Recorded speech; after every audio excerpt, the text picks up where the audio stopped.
A DNA test on a king found under a parking lot didn't just identify his body. It quietly exposed a secret that, if it lands where some historians think it does, means an entire dynasty had no legal right to the English throne. That test happened back in 2014.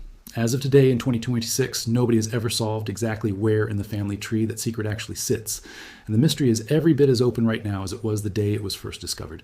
For 527 years, King Richard III lay somewhere nobody could find him. Richard was the last English king to die in battle, cut down at Bosworth Field in 1485. His victorious enemies wanted to humiliate him one final time. They stripped his body and paraded it through the streets of Leicester, slung over the back of a horse. The message was unmistakable. This dynasty is finished. He was buried quickly, without ceremony, in an unmarked grave inside Greyfriars Church. Decades later, during the Reformation, that church was torn down. The land eventually got sold off, built over, and paved. Old legends claimed his bones had been dug up at some point and thrown into the River Soar. Most historians simply assumed he was gone for good, lost to history the way so many medieval remains eventually are. That assumption held right up until a screenwriter named Philippa Langley became genuinely obsessed with finding him.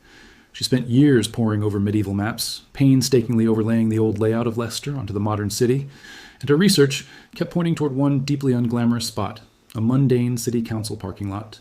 Most experts told her she was wasting her time, insisting his remains had almost certainly ended up in the river centuries earlier.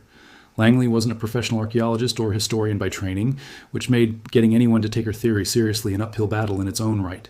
She spent years fundraising and lobbying before she finally convinced the University of Leicester to take the gamble anyway, agreeing to a modest excavation in a working car park that the city still needed to keep partially operational during the dig itself. In August of 2012, archaeologists broke ground. On the very first day of digging, they found human leg bones. What eventually emerged from that trench was extraordinary. The skeleton, catalogued simply as Skeleton 1, belonged to a man in his early 30s, buried in a grave noticeably too short for his body, forcing his head into an awkward, tilted position. This wasn't the careful burial of a beloved monarch. It read as the hurried work of enemies who wanted him in the ground and gone. The skeleton bore 10 separate wounds, 8 of them to the skull alone. This wasn't death from a stray arrow in the chaos of battle. This was a focused, brutal personal killing. 2 of the wounds were fatal on their own, one a sword strike to the base of the skull, another a halberd blow driven straight through the top of the head.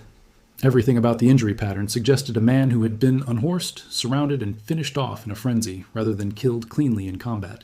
But the detail that genuinely made the archaeological team's pulse quicken was the spine. The skeleton showed severe scoliosis, a pronounced sideways curve that would have left one shoulder sitting visibly higher than the other in life. For centuries, Tudor-era propaganda had painted Richard as a hunched, deformed villain, a poisonous toad of a man twisted on the outside to match his supposed cruelty within. The bones told a more grounded story, a real documented spinal condition, exaggerated and weaponized by his political enemies after his death rather than invented from nothing. Isotope analysis of the teeth added another layer, revealing a childhood and adult diet rich in seafood and wine, exactly the kind of expensive fare available only to someone of genuinely high status. Every individual piece of evidence pointed toward the same conclusion. But identification at this level required something more definitive than circumstantial detail. It required DNA. Extracting usable genetic material from bones 500 years old is an extraordinarily difficult technical challenge. Ancient DNA degrades steadily over time, shattering into short, damaged fragments, and it's trivially easy to contaminate with modern DNA from a single stray skin cell or hair belonging to anyone who has ever handled the remains. Geneticist Turi King and her team worked under sterile laboratory conditions, carefully drilling into one of the skeleton's teeth and into a leg bone to extract what genetic material remained. Their goal was straightforward in concept and genuinely difficult in practice: track down a living relative and see if the DNA actually matched. Here's where the science gets genuinely interesting. Most of our DNA gets shuffled and recombined every single generation, which makes it essentially useless for tracing a specific lineage across many centuries. But there are 2 important exceptions to that rule. The first is mitochondrial DNA, passed down essentially unchanged from a mother to every one of her children, creating an unbroken genetic thread running along the maternal line, generation after generation. Richard had no surviving children of his own, but he did have an older sister, Anne of York. Genealogists traced Anne's female line descendants across 17 generations and eventually located 2 living relatives, a Canadian-born furniture maker named Michael Ibsen and a woman named Wendy Duldig. When researchers compared the skeleton's mitochondrial DNA against Michael Ibsen's sample, it was a genuine, clean match. The specific genetic haplogroup they shared is genuinely rare, found in only a small fraction of the broader European population, making the odds of this being pure coincidence astronomically small. In February of 2013, the University of Leicester formally announced their conclusion. The skeleton belonged, beyond reasonable doubt, to King Richard III. The story went global, and people genuinely celebrated finding a long-lost king.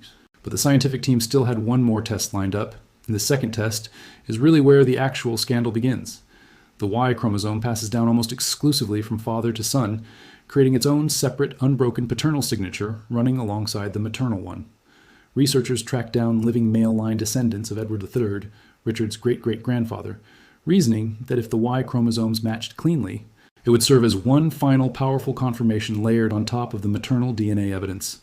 The results came back, and they didn't match at all. Not a close call, not a partial overlap, a genuine, clean mismatch.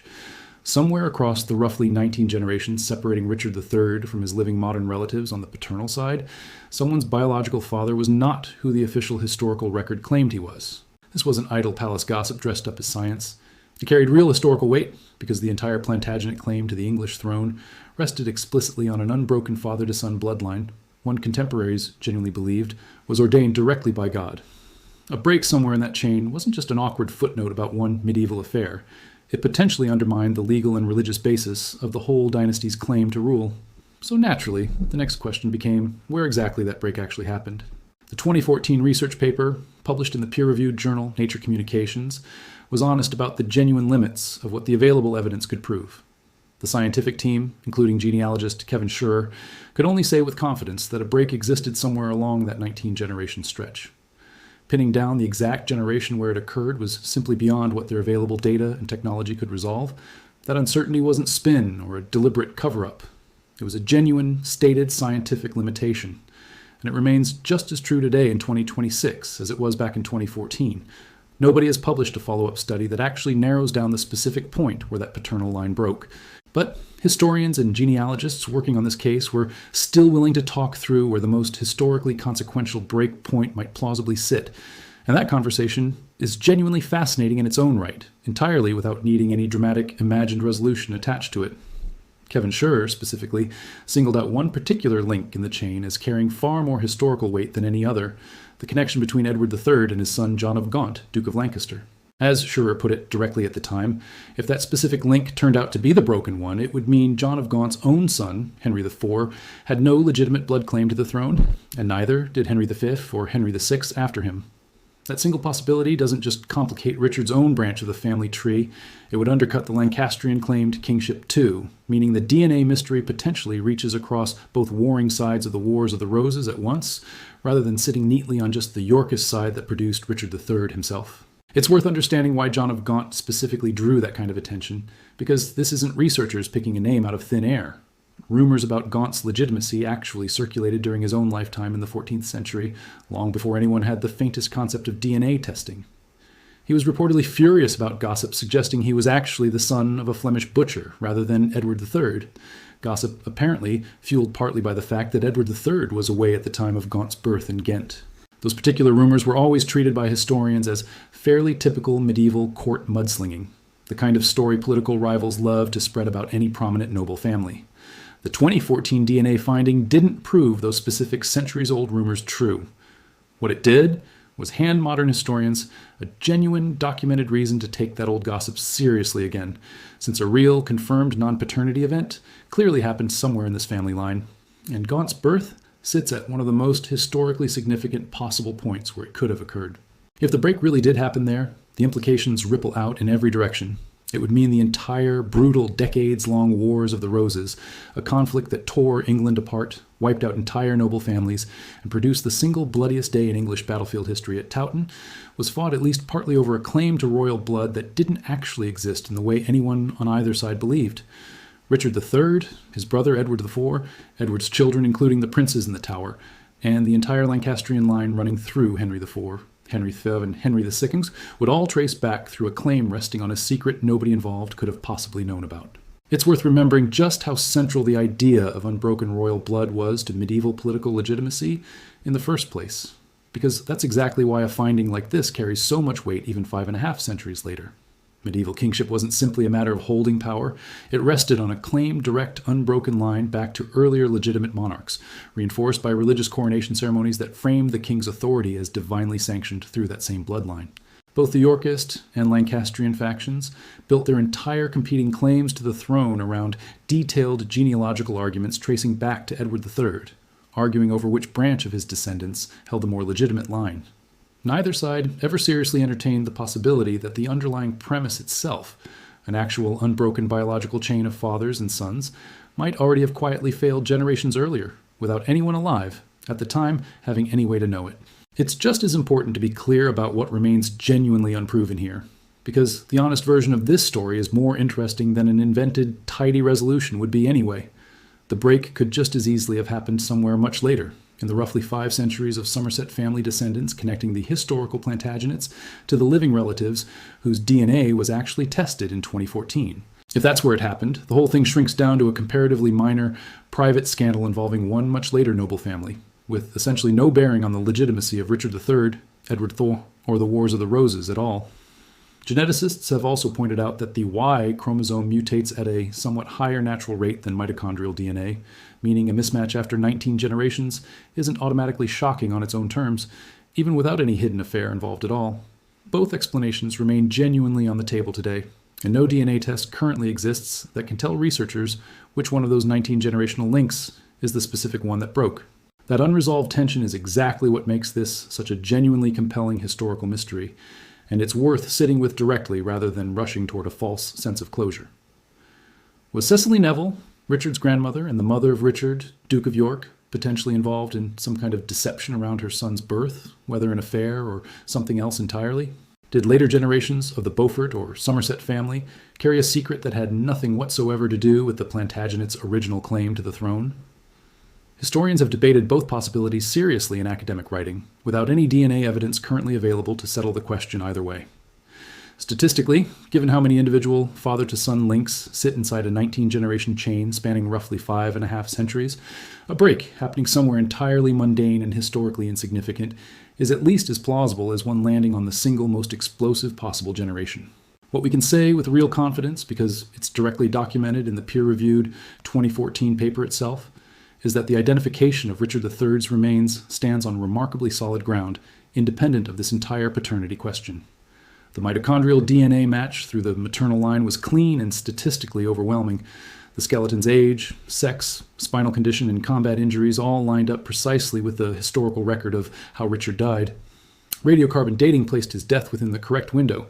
Genuine, independent lines of evidence converged on the same conclusion from multiple different directions, entirely separate from the Y chromosome question, which is exactly why the University of Leicester felt fully confident calling this one of the most thoroughly solved cold cases in forensic history, even while openly acknowledging the separate, unresolved paternity mystery sitting right alongside it in the same published paper.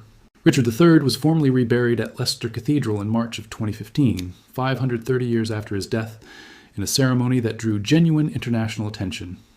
A decade later, researchers at the University of Leicester marked that anniversary by reflecting on just how unusual the entire project had been, a rare multi-year collaboration spanning archaeology, forensic science, genealogy, and genetics, all converging on one specific, deeply unglamorous parking lot. What they haven't done in all the years since, including through 2025 and into this year, is publish any new genetic analysis that finally identifies exactly where that paternal break occurred. The mystery Kevin Schurer and his colleagues flagged back in 2014 remains precisely as open today as it was then, an authentic, unresolved medieval scandal, hiding somewhere inside a chain of fathers and sons stretching across more than 5 centuries, with real, documented stakes attached to wherever it eventually turns out to sit. That's really the more honest and, in its own way, more compelling version of the story. Not a dramatic, tidy reveal wrapped up with a bow 11 years later, but a genuine, still open historical puzzle, hiding in plain sight inside data that's been publicly available since 2014, waiting for whatever future advance in ancient DNA analysis might finally be capable of narrowing down exactly which generation broke the chain. Until that day arrives, the honest answer to whether the entire Wars of the Roses rested on a hidden genetic lie is the same one Kevin Schurer gave back in 2014. Nobody currently knows, and anyone claiming otherwise is telling you a better story than the evidence can actually support. There's a reason stories like this keep circulating online with invented, tidier endings attached to them, and it's worth naming directly. A genuine, permanently unresolved mystery is a strange thing to sit with. It resists the kind of satisfying closure a good story usually wants to deliver, and it leaves an itch that an invented breakthrough conveniently scratches. But the actual documented history here doesn't need that kind of manufactured ending to be worth telling. A king vanishes for over 5 centuries, gets found under a parking lot by a determined amateur historian nobody wanted to listen to, gets identified through DNA science that barely existed a generation earlier, and in the process of confirming his identity, the same test quietly exposes a genuine crack in the legitimacy of the very dynasty whose wars defined an entire era of English history. That crack is still sitting there today, unexplained, embedded somewhere in a chain of fathers and sons nobody has yet been able to fully retrace. Some mysteries stay open, not because the truth is being hidden from us, but because the truth genuinely hasn't been found yet. And that's a far more honest place to leave this story than any invented resolution could offer.